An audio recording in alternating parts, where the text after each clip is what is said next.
Hello. I'm gonna do this video um, because the title says to a man or a woman give each other authority, and I want to type more of a title, but I'll have to go back and edit that in the lower part just to kind of explain what I mean.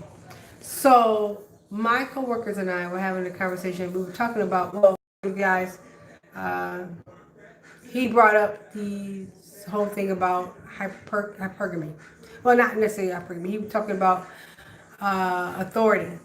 And so he said that he believes that a woman should give a man should have authority over his woman and vice versa. And I agree with that. We had a coworker who didn't agree with that. She was like, cause she didn't believe. She said only if you're married that you should have give a man authority. And we were saying that with the situation where her situation is more so where she's living with a man and they're not married. And in the sense of you been living with someone who's not you're not married to, should you give them authority? And so she said no. But we were saying, well, you're basically living like a married couple. You're living together. He should have authority. And she didn't agree. So I'm trying to find out, men, ladies, who's out there, whoever's out there, what do you think about, should a man or a woman give each other authority if they're not married, but if they're in a relationship and they live together? Not if you have two separate homes, because the situation becomes. Let me say what I explain what I mean by that. Say like you live in a house with someone that's not your husband, but you guys live together, and he makes X amount of dollars and you make X amount of dollars. Okay, so he's responsible for this bill, you're responsible for those bills, and blah blah blah. Um, he decides that he wants a new Harley Davidson motorcycle. Hmm. He says, you know what, I'm going to buy me a Harley. Hmm. So he goes out and takes his little cash. Now, mind you, he's paid the bills, but this is not just a big one-time ticket. This is a constant monthly payment because Harleys are expensive. So he's added a new bill to your household, and you guys aren't married. Even though it's his money, sure, but should he be able to go out and do that without discussing it with you? And that's the thing about authority. And not saying you should put ruling over him, but do you think that you deserve that courtesy conversation, whether you agree or not? He should still come and discuss that with you. And she was like, well, if all the bills are paid, he can do whatever he wants to with the excess money he has. And I think that's a wrong concept. It's a wrong thought for relationships when it comes to persons who are living together, who cohabitate. It becomes an issue to where, see, like he does go out and buy this motorcycle. Now it's a monthly bill that has to be paid. And there's other things that come along. Well, he can't provide other things towards you because he has this Harley that he's got to pay for every month now. He's added this bill on. And that puts a burden on not just him, but it puts a burden on you too. Because what happens if a situation happens, he can't pay for it. You have to help him. So you have to be in agreement with it so that there won't be any animosity.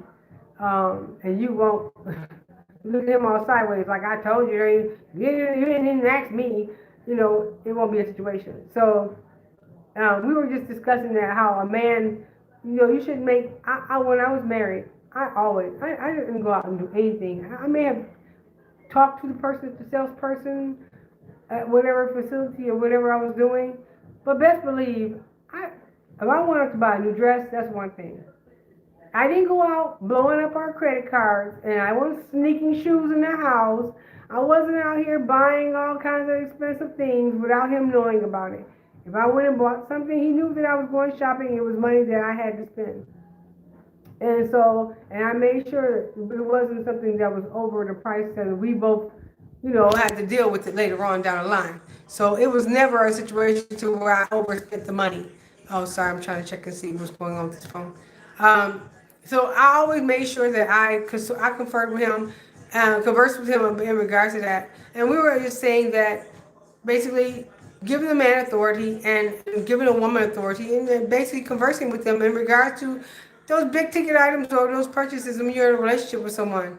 And basically we were just discussing it, and I was trying to find out what you guys thought about this, giving a person authority. Even if you're not married, do you have the right to just go out and take and do what you want to with your money just because you made it and you're not married? Or should you have a conversation with that person? I know a guy, and he did this. Respect is given and not earned. Hi, Richard. It depends on the maturity level of the man and his relationship, whether married or not. I totally agree. That's what I was, and that's basically what we were saying. But she's really young. She's only like 20 something. And so I guess she really didn't see that. I guess she said, well, once she gets married, then yeah, I'm going to give my husband authority. And we're going to do it together. But I'm like, you're already living in a relationship. You're in a relationship with someone right now where you're living together, cohabitating, your bills are intertwined. And if you can't give it to him and you're living with him, you're not going to give it to your husband. You're not, because you're not willing to give it to him. And you have 2 children with this man.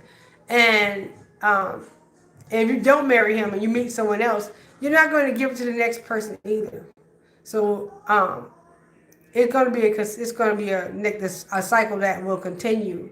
And we were just talking about that. I don't know. I totally agree with you, Richard, on that. And that's exactly what we were telling them, is respect is given. It's a matter of respect. And I think it comes down to a lot of people, that's where money problems come into relationships, where people end up having problems with the relationship because like I said, I knew a guy, and he would go out and purchase things, and he would not discuss it with his live-in girlfriend. He would just go do what he wanted to do. And so one day I told him, look, dude, you need to go sit down with her and talk to her about it. She didn't agree with what he was doing because she had other motives. She was trying to buy a house. She was trying to do whatever else. And all he was concentrating on was, I got to get a new car. I got to go get this. I got to go buy that. And it was constant. I was like, dude, you need to sit down and have a conversation with your girl about y'all finances, about the way you spend this money, because y'all live together. It's not just you. You share a household. It's not just you. I mean, if you want to live like a roommate, then stop having sex with her and just be the freaking roommate. That's all I'm saying. That's what I'm saying. Just stop having sex with her and just be a roommate. And you can do what you want to with your cash. Because you don't owe her nothing. So you know what? We're not together anymore. We're just roommates. My money is my money. Your money is your money. And move forward. That's what I think. But, you guys, I'll be reading your comments. If you guys have any thoughts about it, I just did this live because I got one more video I got to do. I have one more to do on it. I'm sorry. I know I've been slacking on videos, and I have so many thoughts and stuff. I want to get to it, but this time homework, and then I've been working a lot lately. I've been tired. Oh my gosh, I'm a tired woman. So I'll get back with you guys. Thank you, Richard, for your comment. I appreciate you. I'll see you on the next video. Bye. Thank you, Richard.